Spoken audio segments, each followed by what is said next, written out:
We have to keep track of countless numbers on a daily basis. Phone numbers, social security numbers, credit card numbers, the number of subscriptions you swore you'd cancel last year. But I find just 3 sets of numbers to be most important. 3 numbers that could potentially shape your financial future, and if you know them well, dictate your lifestyle and potentially make you rich. First, let's define what rich even means. Now, I'm not going to be the first one to say there's many ways to be rich.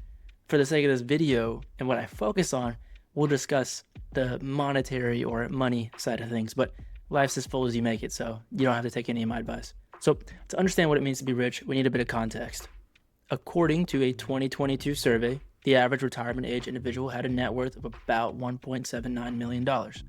Or about $2.03 million in 2025. Now, I think we all know the funny thing about averages. They can be highly skewed by just a few really high numbers or really low numbers. So let's take a look at the median. The median retirement age individual has a net worth of about $409,000 or $463,000 adjusted for inflation. Now, I want you to take a moment to ask yourself, have I liked and subscribed yet?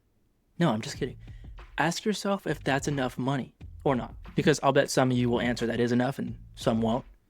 Our perception of money and philosophies on money are all skewed by a lot of different factors. Our upbringing, usually how much money our parents made and how they treated the money they had, our current income, our economic environment, which is like who we surround ourselves with, right? So in my opinion, and it's arguably a fact, $463,000 is not enough money for a retired person in terms of net worth. So that brings me to the first of the 3 numbers that could make you rich. So to understand where I need to be versus where I'm at, my first number is the retirement number. This represents what you need to accumulate over the course of your lifetime in order to live freely without ever needing to work again. There's a few technical factors that can change this, but on the surface, all you really need to do is take a moment to figure out how much you need to live per year. So include, travel and entertainment and all that stuff, gifting to your kids, everything else, so that you can get a good picture or idea of how much you need to have fun in retirement. Then use an inflation calculator to find out how much that would be when you retire. So let's just put in $100,000 40 years from now. We'll call it 2.5% inflation per year. Just a rough estimate. That's if the Fed can get things under control. So in order to have the equivalent of $100,000 of buying power in 2065, you need about $268K. So you can just kind of 2.7x any number you want. So I'll take that number and divide it by 4%.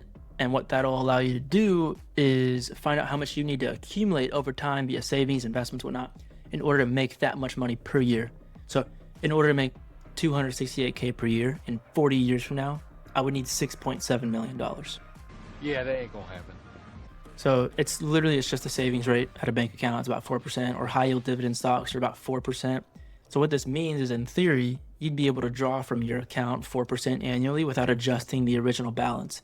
It's like only eating the icing on a cake, and then after you do so, you add more icing, and then you just continue to only eat that, since you're just living off the earnings from your account, not the original balance. Obviously, there's dividend taxes and whatnot that you would have to take into account. But I mean, look at this table.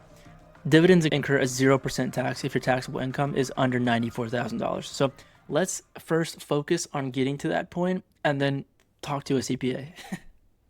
Now that leads me to the second of 3 numbers that will lead you to be rich, or to your rich life, as one might say. So all you're doing is working backward from the first number.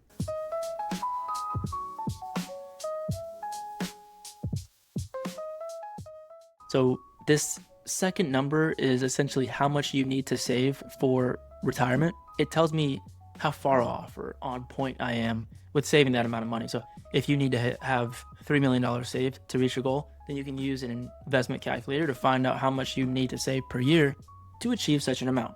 So if I'm 25 years old now, I want to have $3 million saved by the time I'm 65 in order to hit my magic number, and I'm starting from zero, I need to contribute to my, post-tax brokerage account or IRA or 401k or some combination of that, $571 a month. Now, life's not linear. You may not be able to save that amount per month right now. So if you'd like to see where you can be at different points in life, use my projected life and money analysis sheet linked below for free for anybody watching this video. There you can plug in different ages, assets, liabilities, projected revenue, expenses, all that stuff to figure out how much you'll earn based off of how much you've saved. So maybe you can only save $200 a month right now, but you obviously expect promotions and raises and things like that by the time you're 30. So then you could save $1,500 a month. So obviously it's not an exact science. Anything with finances usually never is, because you're speculating on income and expenses. But you know, life throws absolute curveballs, but it's nice to know where you can be and what you need to do to make up for the curveballs. You trying to say Jesus Christ can't hit a curveball? Okay, Harris. Lastly, if you've been in touch with the world of personal finance, you may or may not know that before you can begin investing, you've got to have an emergency fund.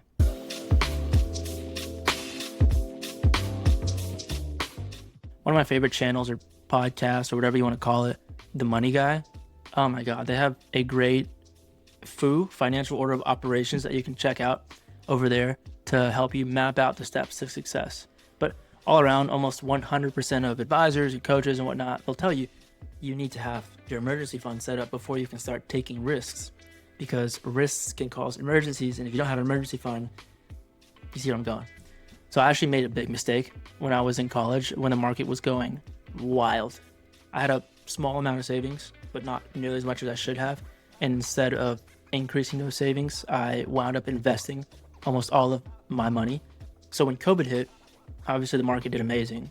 So I saw a pretty big bump in my broker's account. I was pretty happy. I thought I was the smartest person in the world. But consequently, there was a market downturn. That affected both the stock market and the economy, and those things don't always go hand in hand, so I was very surprised. My stocks tanked.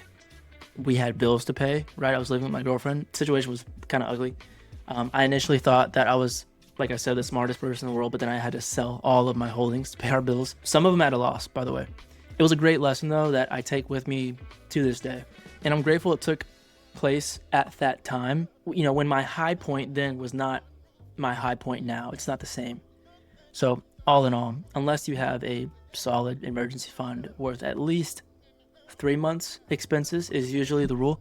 You may want to think about getting that set up before you go investing in stocks, crypto, or whatever the latest hot commodity is. And I actually bought another one. I know I'm addicted to Labubu. This 3 months gives you time to find a job, move, whatever it might be. It actually doesn't take a lot of scrolling through Reddit to see what the current job market is like.